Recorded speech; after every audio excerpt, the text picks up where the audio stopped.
The Bookstore and the Phoenix. Chapter 1. A Chance Meeting. In the heart of Portland, Oregon, there was a small, cozy bookstore called The Turning Page, owned by Masha Ivanov, a Russian immigrant who had settled in the U.S. decades ago. Her niece, Lena Ivanov, worked there part-time, helping her aunt manage the shelves, sell books, and chat with the regulars. Lena's parents had emigrated from St. Petersburg in the 1980s, and though they had embraced their new life in America, they still held onto their Russian traditions. Lena, however, had taken a different path. Lena was a practicing pagan, much to the dismay of her family, especially her grandmother, Babushka Irina, who insisted on celebrating every Russian Orthodox holiday with fervor. Babushka Irina would often try to convince Lena to listen to old Russian singers like Allur Pugachev and Lev Leshenko, but Lena preferred the ethereal sounds of Enya and Lorena McKennitt. She celebrated the solstices and equinoxes, much to her family's confusion, but her aunt Masha was supportive, even if she didn't fully understand.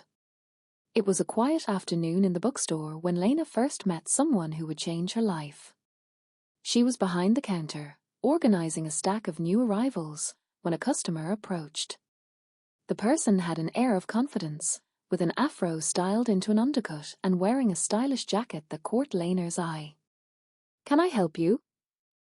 Lena asked, looking up from her work. The customer smiled warmly. "Yeah, I'm looking for this Maya Angelou book." They placed the book on the counter. "Oh, and I'm Olive, by the way." Lena smiled back. "Nice to meet you, Olive." "I'm Lena." "That'll be $15. As Lena rang up the book, Olive leaned in slightly, their eyes twinkling with mischief.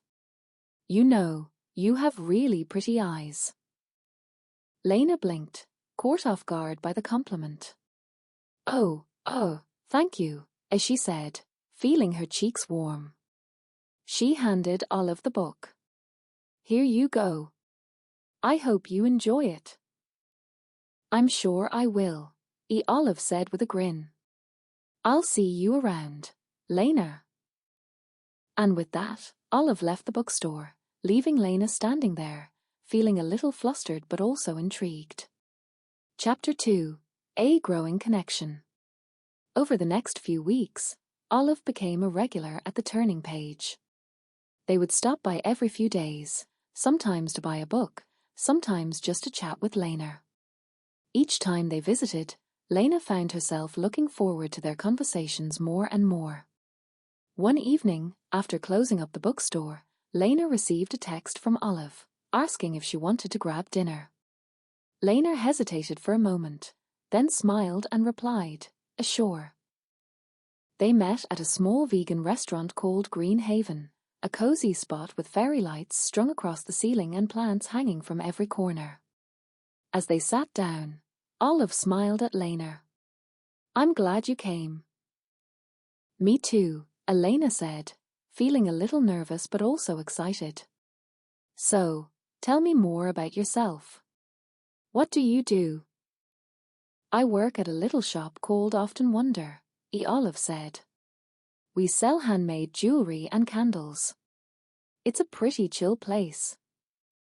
"That sounds amazing," Elena said, her eyes lighting up.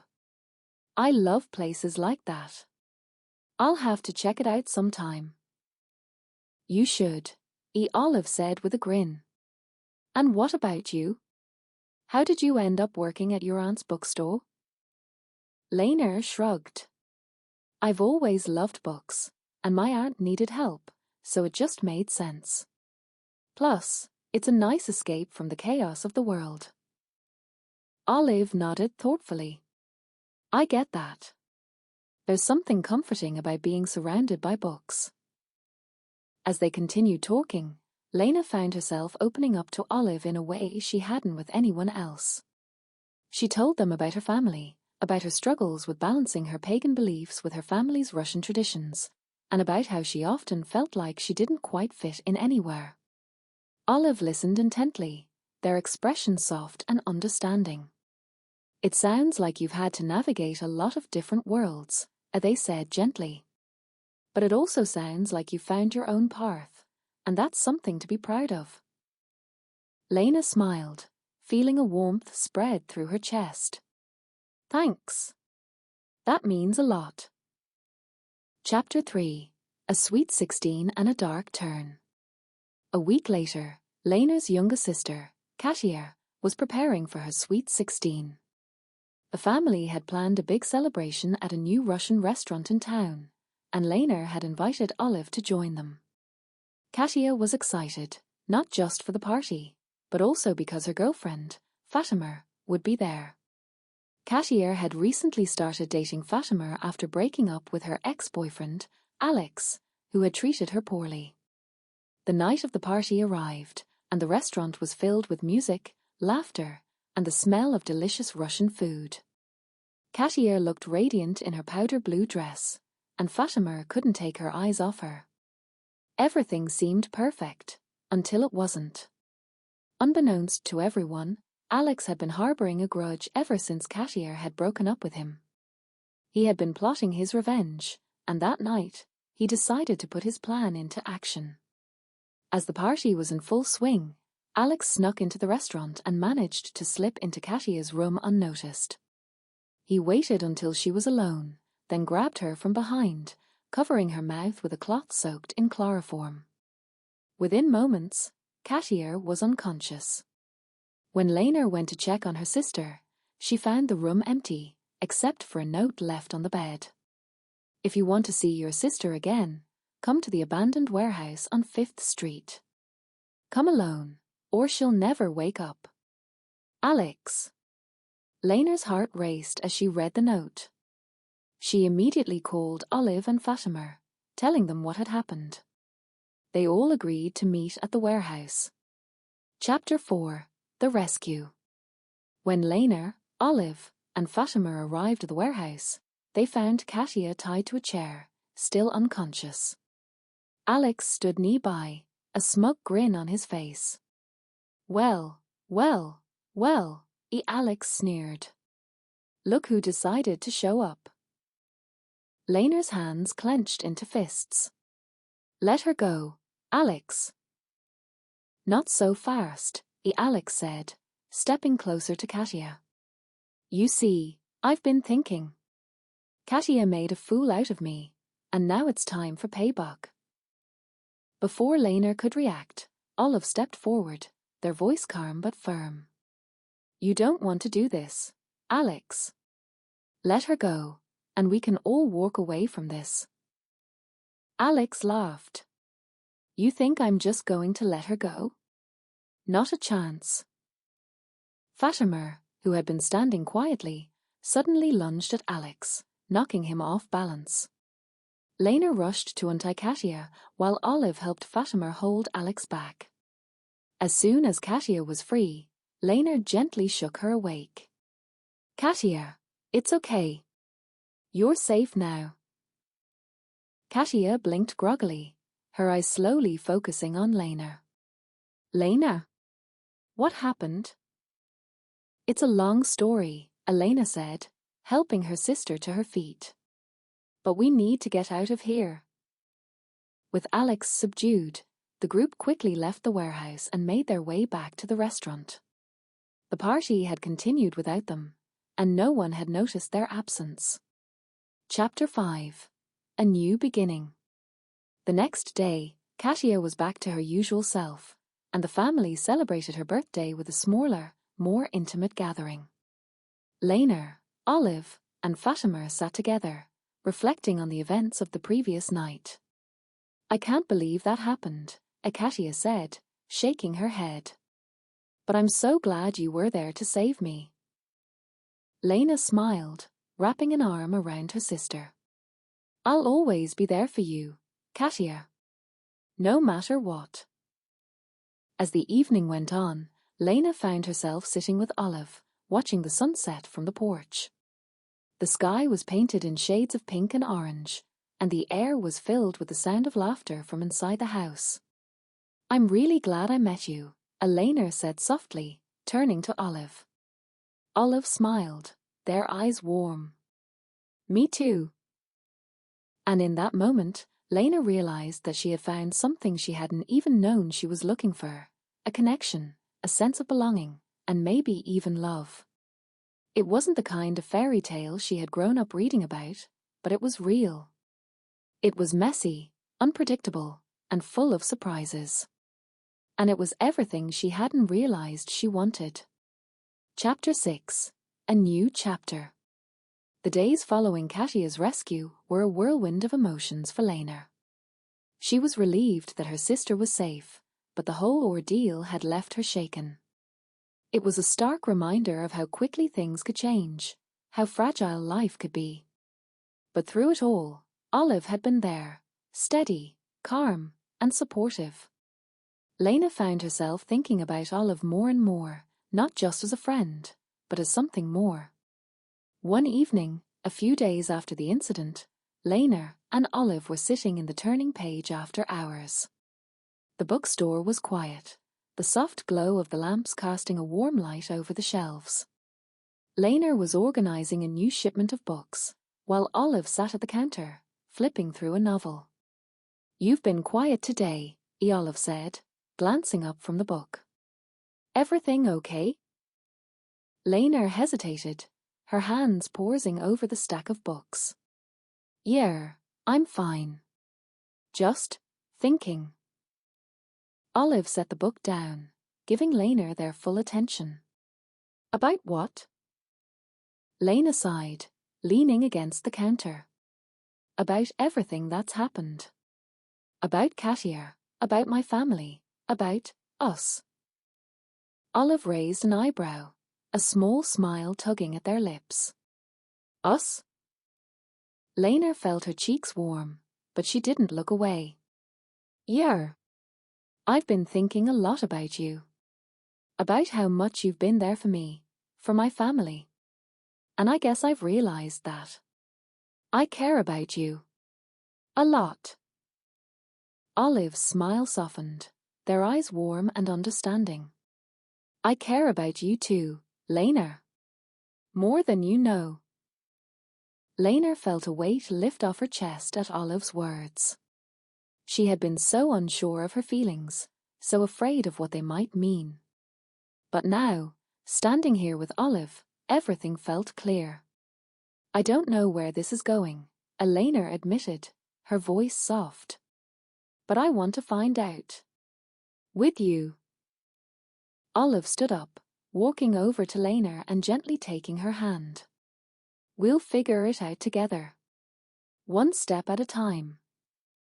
Lena smiled, feeling a warmth spread through her chest. "Yeah. One step at a time." Chapter 7. Navigating the New Normal. As the weeks passed, Lena and Olive's relationship began to evolve. It wasn't a sudden, dramatic change, but rather a gradual shift, like the turning of a page in a book. They spent more time together, not just at the bookstore, but outside of it as well. They went on long walks through the city, explored new restaurants, and even visited Often Wonder, where Olive worked. Lena found herself growing more comfortable with the idea of being in a relationship with Olive. It was new, yes, but it felt right. Olive was patient, kind, and always made Lena feel like she could be herself, no matter how complicated her life got. One afternoon, Lena and Olive were sitting in a park, enjoying the rare sunny day in Portland. The trees around them were just beginning to bloom, and the air was filled with the scent of fresh flowers. "I've been thinking," Olive said, breaking the comfortable silence. "About your family." Lena raised an eyebrow. "What about them?" "Well, I know things have been a little tense with them, especially with your beliefs being different from theirs," Olive said carefully. "But I was wondering, have you ever thought about talking to them about it? Like, really talking to them?" Lena sighed, leaning back against the bench. "I've tried. But it's hard. My family is so set in their ways, especially my grandma. She still thinks I should be celebrating Hanukkah and Passover, and she doesn't understand why I don't. Olive nodded thoughtfully. I get that. But maybe if you explained it to them, why your beliefs are important to you, they might be more understanding. Lena frowned, unsure. I don't know. My grandma is pretty stubborn. Olive smiled gently. Maybe. But I think it's worth a try. You never know, they might surprise you. Lena thought about it for a moment, then nodded slowly. Maybe you're right. I'll think about it. Chapter 8. A Conversation with Babushka. A few days later, Lena found herself sitting in her grandmother's living room, nervously sipping tea. Babushka Irina sat across from her, knitting a scarf and humming an old Russian folk song under her breath.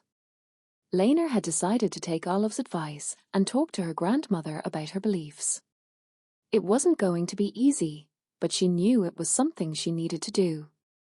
Babushka, Elena began, setting her teacup down.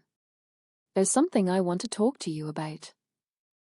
Her grandmother looked up from her knitting, her sharp blue eyes studying Lena. What is it, Lena? Lena took a deep breath, gathering her thoughts. I know you've always wanted me to follow the family traditions, to celebrate the holidays the way you do. But I've chosen a different path. I'm pagan, and I celebrate the solstices and equinoxes. It's something that's important to me, and I need you to understand that. Babushka Irina was silent for a long moment, her knitting needles pausing mid-stitch. Lena held her breath, waiting for her grandmother's response.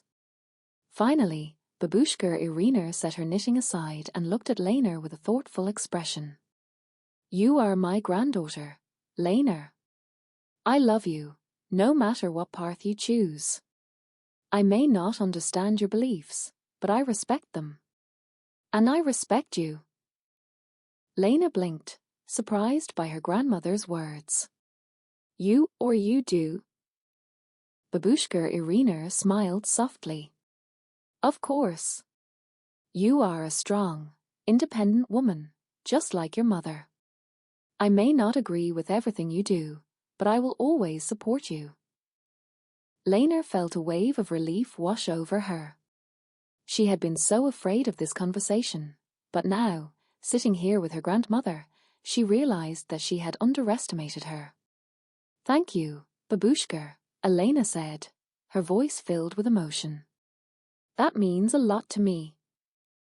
Her grandmother reached across the table and gently patted Lena's hand. Now, tell me more about these solstices and equinoxes. I want to understand. Chapter 9. A New Understanding. After her conversation with her grandmother, Lena felt a sense of peace she hadn't felt in a long time. It wasn't that everything was suddenly perfect. There were still challenges, still moments of tension, but there was a new understanding between her and her family.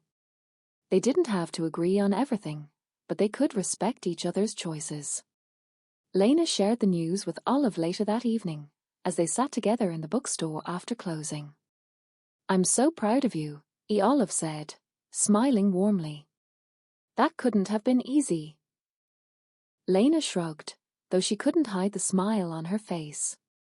It wasn't. But I'm glad I did it. I feel like a weight has been lifted. Olive reached over and gently squeezed Lena's hand. You're amazing, you know that? Lena laughed, feeling a warmth spread through her chest. I don't know about that. But I'm trying. They sat in comfortable silence for a moment, the soft hum of the city outside the window filling the air. Lena glanced at Olive, her heart swelling with gratitude. She had found someone who understood her, who supported her, and who made her feel like she could face anything. I'm really glad I met you, Elena said softly, her eyes meeting Olive's. Olive smiled, their eyes warm and full of affection. Me too. Chapter 10. A New Beginning. As the months passed, Lena and Olive's relationship continued to grow. They faced challenges, of course, navigating their different backgrounds, balancing their busy lives, but through it all, they remained a team. They supported each other, encouraged each other, and most importantly, they made each other laugh. One evening, as they sat on the porch of Lena's apartment, watching the sunset, Lena turned to Olive with a thoughtful expression. "You know," Elena began, "I've been thinking about the future." "About us?" Olive raised an eyebrow, a small smile playing on their lips. "Oh? And what have you been thinking?" Lena smiled, feeling a sense of calm wash over her. "I don't know what the future holds, but I know I want you to be a part of it. Whatever happens, I want us to face it together." Olive's smile widened, and they reached over to take Lena's hand. "I feel the same way." As the sun dipped below the horizon, casting the sky in shades of pink and orange, Lena felt a sense of contentment she hadn't felt in a long time. She didn't know what the future held, but for the first time, she wasn't afraid of it. She had Olive by her side, and together, they could face anything. The end.